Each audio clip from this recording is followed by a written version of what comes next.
تو آپ دیکھیں کہ آپ کو جو اچھا پڑھا ہوا ہوگا, جو آپ کو اچھا یاد ہوگا, وہ انہی کا یاد ہوگا. کیونکہ جو اسٹوڈنٹ لائف ہوتی ہے, جنہوں نے 2-4 ڈنڈے لگائے ہوں گے, یہ اسٹوڈنٹ لائف ہے نا, اسٹوڈنٹ لائف یہ اصل میں عمر کا وہ حصہ ہے, کیونکہ پڑھائی کو کچھ سمجھ نہیں رہا ہوتا بالکل بچہ, وہ کہتا ہے پڑھنا نہیں ہے بس. عمر کا وہ حصہ ہے کہ اس میں کھلنڈرا پن ہوتا ہے, بچپنا ہوتا ہے, اس کے اندر آدمی کے اندر شعور کی اتنی پختگی نہیں ہوتی. تو اس وجہ سے جو بالکل ہر وقت پیار پیار پیار, نرمی نرمی نرمی نرمی, مناسب سختی نہ ہونے کی وجہ سے طالب علم کی توجہ اتنی نہیں ہوتی اپنی اسٹڈی کی طرف.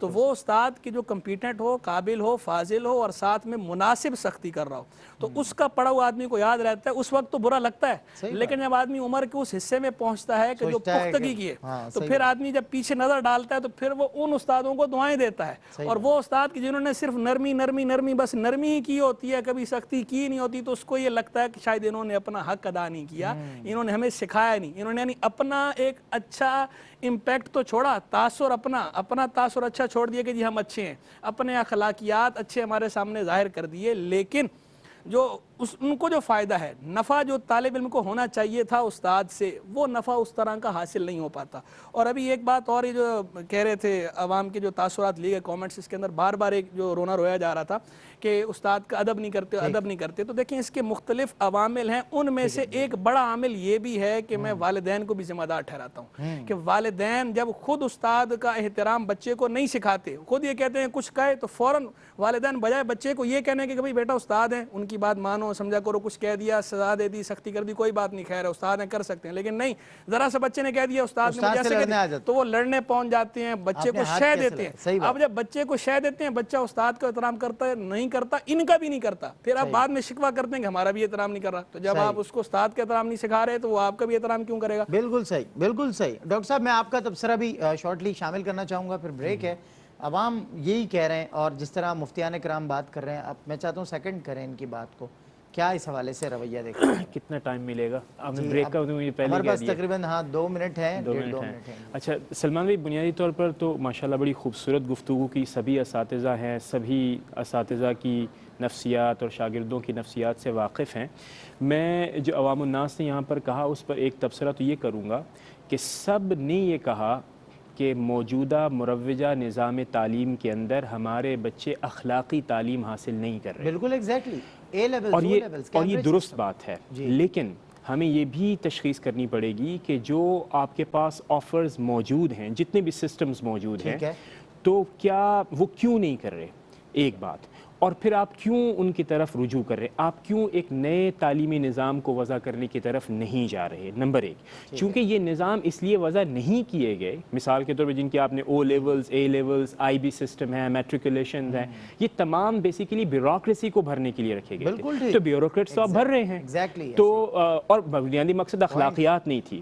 اخلاقیات تو نبی کی تعلیم میں تھا, اخلاقیات تو روایتی نظام تعلیم میں تھا, اخلاقیات تو جو ہمارے اساتذہ حضرت مفتی صاحب موجود ہیں وہاں پہ, ان کے اساتذہ نے جس انداز تعلیم میں صرف تعلیم اور الفاظ اور متون نہیں پڑھے, بلکہ اخلاقی اعتبار سے سیکھا بھی کہ استاد کا نشستن, انداز نشستن, گفتن برخاستن کیا ہے, معاملات کیسے ہیں, والدین کے ساتھ حسن سلوک کیسا ہے, اور استاد کا کردار انسانی زندگی میں کتنا اہم ہوتا ہے, وہ ان کے لیے ماڈل تھا.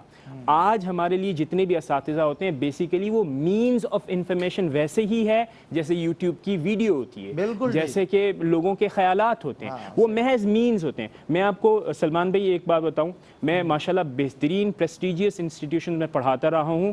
ایک سیمسٹر ختم ہوتا ہے, نیکسٹ سیمسٹر میں اسٹوڈنٹ آپ کے پاس سے گزر رہا ہوتا ہے, آپ کے ساتھ آنکھ نہیں ملاتا. کیوں؟ اس لیے وہ کہتا ہے you are just a product, commodity, ہم نے آپ کو پے کیا, دیٹس آل.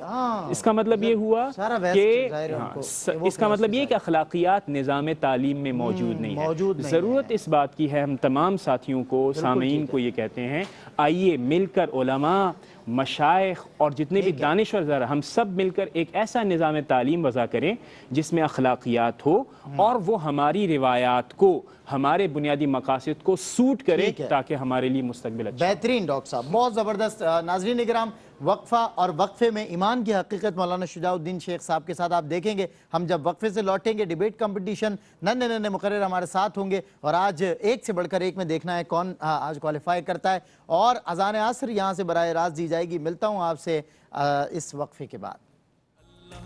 رحمتوں کا خزینہ شان رمضان، اللہ کی رحمتوں کا خزینہ شان رمضان، بخشش و مغفرت کا،